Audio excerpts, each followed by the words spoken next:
Menjelang arus mudik Lebaran 2025, pengelola tol Trans Sumatera Ruas Palembang Indralaya dan Indralaya Prabu Muli memastikan perbaikan jalan telah rampung lebih cepat dari target, yakni pada 15 Maret.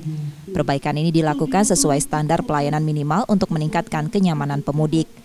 Diperkirakan jumlah kendaraan yang melintas selama arus mudik akan meningkat 50% dari rata-rata harian 7.500 kendaraan menjadi 15.000 kendaraan. Selain itu, arus mudik tahun ini juga diprediksi lebih ramai 3% dibanding tahun sebelumnya, dengan puncak kepadatan terjadi pada hari Lebaran dan sehari setelah Lebaran. Mengantisipasi antrian di gerbang tol, pengelola telah menyiapkan 1.500 kartu tambahan, layanan isi ulang saldo, serta petugas yang akan ditempatkan di beberapa titik strategis. Sesuai arahan pemerintah, diskon tarif tol sebesar 20% juga diberikan bagi pengguna jarak terjauh, seperti rute Palembang Prabu Muli dan sebaliknya. Diskon ini berlaku mulai 24 Maret 2025.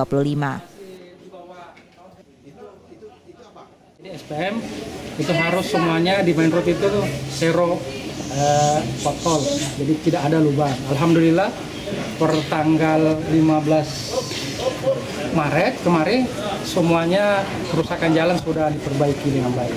Rambu-rambu, Pak? Rambu-rambu aman, semua terkendali, semua sudah dicek sama petugas rekan-rekan PJR. Kalau puncak Lebaran karena ruas tol Palembang Indralaya ini adalah bukan harus tol mudik, dia cuma hanya sifatnya silaturahmi. Jadi seperti tahun-tahun sebelumnya puncaknya itu di hari Lebaran, Pak. Hari H dengan hari plus 1, itulah puncaknya. Para pengendara yang melintas di ruas tol Palindra dan Indraprabu diimbau berhati-hati, terutama di titik rawan kecelakaan seperti interchange Pemulutan, Rambutan, dan Indralaya.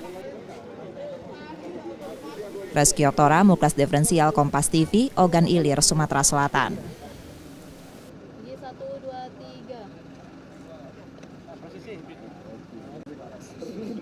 1, 2, 3. Lagi 1,